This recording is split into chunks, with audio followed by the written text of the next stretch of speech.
World tobacco day. तो 31 मई को world tobacco day मनाया जाता है। इसी के टॉपिक पे आज हम आपसे बात करेंगे कि ये tobacco day, world tobacco day क्यों मनाया जाता है और टोबैको से हम कैसे निजात पा सकते हैं, उसके लिए कौन कौन सी होम्योपैथिक मेडिकेशन है जिनको हम यूज कर सकते हैं। तो आज हम इन्हीं सब पे चर्चा करेंगे। सो नमस्कार दोस्तों, मैं डॉक्टर शीतल और मेरे यूट्यूब चैनल में आपका बहुत बहुत स्वागत है। तो आपको ऐसे ही इंटरेस्टिंग मोर वीडियोस देखने हैं या ऐसे इंटरेस्टिंग वीडियोस देखने के लिए प्लीज आप मेरे चैनल को लाइक एंड सब्सक्राइब जरूर करिएगा और साथ ही सब्सक्राइब के पास में बेल आइकन का जो बटन है उसको प्लीज जरूर दबाइएगा, जिससे कि फर्दर मेरा कोई भी वीडियो अपलोड होता है तो उसका नोटिफिकेशन आपको इजीली अवेलेबल हो जाए या इजीली मिल जाए। सो आज हम चर्चा करते हैं वर्ल्ड टोबैको डे। तो ये वर्ल्ड टोबैको डे 31 मई को मनाया जाता है, वर्ल्ड टोबैको डे। और ये क्यों मनाते हैं, तो ये हम इसको नो टोबैको डे के तौर पे बताते हैं कि इससे हम आपको जागरूक कर सकें कि टोबैको लेने का कितना बड़ा साइड इफेक्ट है और इससे क्या क्या दिक्कतें होती हैं, इसको छोड़ने में हम कैसे आपकी मदद कर सकते हैं। इसी को जागरूक करने के लिए हम वर्ल्ड टोबैको डे को मनाते हैं। तो वर्ल्ड टोबैको डे को ध्यान में रखते हुए आज हम चर्चा करते हैं कि टोबैको से क्या क्या दिक्कतें होती हैं, किस किस फॉर्म में ये लिया जाता है और होम्योपैथिक मेडिसिन क्या क्या है जिसको लेके हम इसकी आदतों को से निजात पा सकते हैं। तो सबसे पहले टोबैको किस किस फॉर्म में लेते हैं, तो छैनी हुआ, जर्दा हुआ, गुटखा हुआ, जो कि लोग खाते हैं, खाने के फॉर्म में ये लिया जाता है, जिसकी वजह से पेशेंट के अंदर बहुत सारे दांतों में पीलापन आना, गंदे दांतों का दिखना और छाले पड़ जाना, रिकरेंट छालों का हो जाना। और साथ ही जो दूसरा फॉर्म जो टोबैको को लेने का होता है वो है स्मोकिंग। स्मोकिंग के तौर पे, तो स्मोकिंग के तौर पे जो लेते हैं जिनकी वजह से लंग पे बहुत बड़ा साइड इफेक्ट्स होता है इसका। और लेने का तरीका क्या क्या है, एक तो सिगरेट के फॉर्म में लेना, हुक्के के तरीके से लेना। और आजकल हुक्का तो आप ये देखिए कि यंगस्टर्स के अंदर भी बहुत ही फेमस हो रखा है, क्योंकि न्यू रेस्टोरेंट्स में सब जगह इजीली अवेलेबल हो जाता है, लोग अपने फैशन के तौर पे इसको यूज करते हैं। और इसी की वजह से आप चलिए ये जो प्रॉब्लम्स को फेस करते हैं उनके बारे में हम चर्चा करते हैं। तो जो जर्दा, गुटखा, तंबाकू खाते हैं या फिर जो भी टोबैको की जो हैबिट्स होती है, इसकी वजह से 60 से ज़्यादा कैंसर्स होते हैं जिनसे लोग सफ़र करते हैं। अब जिन्होंने लॉन्ग लास्टिंग 20 साल हो गए लगातार को गुटखे को खाते हुए और उनके अंदर ये आपको 80% ज़्यादा पाया जाता है कैंसर नॉर्मल पर्सन के अंदर की बजाय। तो जैसे कि अपन देखें कि अब लोग कह रहे हैं कि अगर हमने 20 साल खा ही लिया तो अब अगर फिर भी हमारे को हो ही जाएगा कैंसर तो हमें छोड़ने की क्या ज़रूरत है। बट ऐसा नहीं है, कि हमारे को हमेशा हमारी बॉडी के अंदर नई सेल टूटती हैं, अच्छी सेल भी बनती हैं। तो हमारे को जब हमारे को पता लग जाए या जब हमारे को समझ आ जाए कि हमारे को टोबैको छोड़ देना चाहिए, वही टाइम हमारे लिए अच्छा टाइम होता है। उसी टाइम पे हमारे को टोबैको की हैबिट जो है उसको छोड़ देनी चाहिए।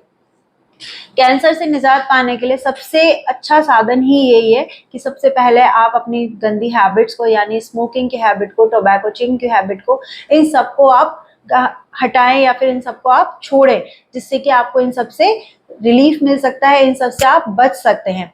तो अब अपन देखते हैं कि क्या क्या बीमारियां होती हैं। तो कैंसर तो है ही, तो अगर अपन जर्दा गुटखा खा रहे हैं तो आप देखिए आपको ओरल कैविटी में होने वाले कैंसर्स की संभावना बहुत ज़्यादा बढ़ जाती है। नॉर्मल पर्सन के अकॉर्डिंग आपके अंदर 80% चांसेस होते हैं कि आपको कैंसर हो सकता है, चाहे वो बक्कल म्यूकोसा का कैंसर हो, चाहे आपको लैरिंग्स का हो, चाहे आपको खाने वाली नली का कैंसर हो, जिसको इसोफेगस भी हम कहते हैं, जिनको हम फूड पाइप के नाम से भी जाना जाता है, उसका भी कैंसर हो सकता है हमारे को।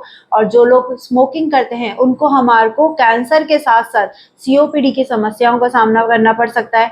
और ये समस्याएं नॉट ओनली मेल के अंदर ही नहीं है, फीमेल के अंदर भी पाई जाती है, लेकिन हम मेल के अंदर चर्चा ज़्यादा इसलिए करते हैं क्योंकि एज कंपेयर हम कंपेयर करें दोनों के अंदर, मेल और फीमेल में, तो मेल इन सब चीज़ों की हैबिट बहुत ज़्यादा रखते हैं, मतलब बहुत ज़्यादा क्वांटिटी में ये लोग यूज़ करते हैं, जिसकी वजह से उनके अंदर ये चीज़ें ज़्यादा देखी जाती है। अब ये तो हुआ कि हमारे लंग के अंदर क्या दिक्कतें होती हैं, हमारे मुंह में क्या दिक्कतें हो जाएगी, मुंह में कैसा कैंसर होगा। तो साथ ही ये सब तो होता ही है, साथ में स्मेल आना, मतलब आपको इतनी गंदी स्मेल आना स्टार्ट हो जाती है। जो लोग लॉन्ग लास्टिंग यूज़ करते हैं या एक दिन में 10 से 15 सिगरेट का यूज़ करना, अगर करते हैं तो उनकी ब्रीथ भी होती है वो स्मेल वाली होती है। मतलब कि अगर वो, बहुत सारे लोग मेरी क्लिनिक पे भी आते हैं, वो बताते हैं कि उनके बच्चे भी उनको टोकने लगे हैं, कि उनके मुंह में से स्मेल आती है, वो उनके पास नहीं बैठते, बात करने में भी कतराते हैं। तो ये सब चीजें कॉमन होती है जो लॉन्ग लास्टिंग स्मोकिंग को यूज करते हैं या फिर टोबैको को यूज करते हैं। तो अब ये खुद को तो, जो स्मोकिंग होती है वो खुद को तो सफर कराती ही है, साथ में उनके फैमिली मेंबर भी उससे इक्वली ही सफर करते हैं, क्योंकि वही धुआं उनके फेफड़ों में भी जा रहा होता है। तो सेम चीज से वो लोग भी सफर करते हैं। जब वो लोग कहते हैं, कई बार आपने ऐसे देखा भी होगा कि उन्होंने कभी कोई स्मोकिंग नहीं करी, कभी कोई गंदा शौक नहीं रखा, उसके बावजूद भी उनके अंदर कुछ बीमारियां हो जाती हैं। तो वो बीमारियां इसी वजह से होती हैं क्योंकि उनके जो घर में फैमिली मेंबर्स हैं या जो उनके फ्रेंड सर्किल है, वो लोग करते हैं, वो उनके साथ रेगुलर हैबिट्स में बैठते हैं, तो जो धुआं होता है वो उनके फेफड़ों में भी जाता है, जिससे वो भी इक्वली सफर कर जाते हैं। तो ये तो बात हुई हमारे फेफड़ों की। अब साथ में हार्ट पे भी इसका बहुत सीवियर इफेक्ट पड़ता है। चौथी चीज है हमारा स्ट्रोक। स्ट्रोक बहुत कॉमन है जो कि आपको टोबैको को, स्मोकिंग को करने से देखने में हमारे को मिलता है। चौथी जो चीज है, फिर पांचवी चीज है, वो है फर्टिलिटी। चाहे वो मेल की हो चाहे वो फीमेल की हो, इन सब की फर्टिलिटी रेट जो होती है स्मोकिंग करने से, टोबैको करने से काफी कम हो जाती है। मतलब कि जो स्पर्म काउंट होते हैं मेल्स के अंदर वो काफी रिड्यूस हो जाते हैं। ऐसे ही फीमेल्स के अंदर प्रॉपर ओव्यूलेशन नहीं होता, तो उनकी फर्टिलिटी जो रेट होती है वो प्रॉपर नहीं होती है, जो कि कंसीविंग में बहुत परेशानी आती है उनको। अब ये सब तो दिक्कतें हैं जिनकी वजह से पेशेंट सफर करता है। अब मैं आपको कुछ ऐसी मेडिकेशन, होम्योपैथी मेडिकेशंस आपको बताऊंगी जिससे आप टोबैको को हैबिट को छोड़ने में आपको बहुत ज़्यादा हेल्प मिलेगी। तो सबसे चलिए आइए वो हम जानते हैं कि कौन कौन से होम्योपैथिक मेडिकेशंस है जिसको आप यूज़ करके अपनी टोबैको की हैबिट को रिड्यूस कर सकते हैं, या फिर उसको सही कर सकते हैं, या फिर उसको कम कर सकते हैं टोबैको हैबिट को। तो सबसे पहले पेशेंट की विल पावर। जब तक आपकी विल पावर नहीं है तब तक आप किसी भी बीमारी से ठीक नहीं हो सकते, वो चाहे कोई ही बीमारी क्यों ना हो। तो आपकी विल पावर स्ट्रांग होना सबसे ज्यादा इंपॉर्टेंट है। अगर आपने ये डिसाइड कर लिया है कि मुझे टोबैको, स्मोकिंग की हैबिट छोड़नी है, तो आप छोड़ पाएंगे। अदरवाइज अगर आज छोड़ दी वरना कल फिर लेना स्टार्ट कर देंगे, तो इससे मरीज को कोई फायदा नहीं होता। तो आपकी विल पावर इतनी इंपॉर्टेंट है, क्योंकि कई बार क्या होता है कि जब आपको किसी ने साइकोलॉजी बना ली कि जब तक मैं ना चाय नहीं पीऊंगा तो मुझे टॉयलेट नहीं होता या मुझे मोशन पास नहीं होता। सेम ऐसे ही टोबैको वालों के साथ भी होता है कि अगर मैं गुटखा नहीं खाता हूँ तो मैं मोशन नहीं होता, मैं मोशन में बैठ के भी स्मोकिंग नहीं करता तो मैं मोशन नहीं जा पाता हूँ। तो ये सब दिक्कतें जो उन्होंने अपने माइंड में सेट कर ली हैं कि मुझे इसका यूज नहीं करने से मुझे ये चीज नहीं होती है, तो वो अगर पेशेंट नहीं छोड़ेगा तो वो उस चीज से ठीक नहीं हो सकता। तो सबसे पहले अपनी विल पावर को स्ट्रांग रखें कि मुझे ये चीज छोड़नी है, चाहे इसकी वजह से मुझे थोड़ा सा सफर करना पड़े, और डेफिनेटली सफर करना भी पड़ता है, क्योंकि कुछ लोग एक दिन में 15 से 20 सिगरेट का डेली हैबिट्स में यूज करते हैं, तो उनके लिए इतना इजी नहीं होता इस चीज को छोड़ना, या टोबैको की हैबिट को कम करना इतना इजी नहीं होता। तो वो सब चीजें जो होती है वो ग्रेजुअली ही ठीक होती हैं। तो आपको, जैसे आज आपने सोचा कि मैं नहीं लूंगा, तो जैसे आप, मैं 20 लेता हूँ, तो 20 से आप 10 पे आना स्टार्ट करेंगे, फिर धीरे धीरे आप 5 पे आएंगे, 3 पे आएंगे, 2 पे आएंगे, फिर डेली का 1 लेना स्टार्ट करेंगे, फिर ऐसे ही ग्रेजुअली आप उसको छोड़ पाएंगे। एक दिन में चीजें नहीं छूटती हैं, जो कि लॉन्ग हैबिट्स की चीजें होती है वो तो बिल्कुल नहीं छूटती हैं। तो चलिए, ये तो सब मैंने आपको बताया कि विल पावर का आप कैसे यूज कर सकते हैं अपनी चीजों को छुड़ाने के लिए। अब होम्योपैथिक मेडिसिन कौन सी है जो आपको टोबैको की हैबिट को छुड़ाने में आपकी हेल्प करेगी, वो है, सबसे पहली जो मेरी मेडिकेशन है वो है nux vomica 1M। Nux vomica 1M को आप डेली नहीं यूज करना है, आपको once a week, only Sunday, only evening में 2 ड्रॉप्स आपके डेली टंग पे डालनी है डायरेक्टली।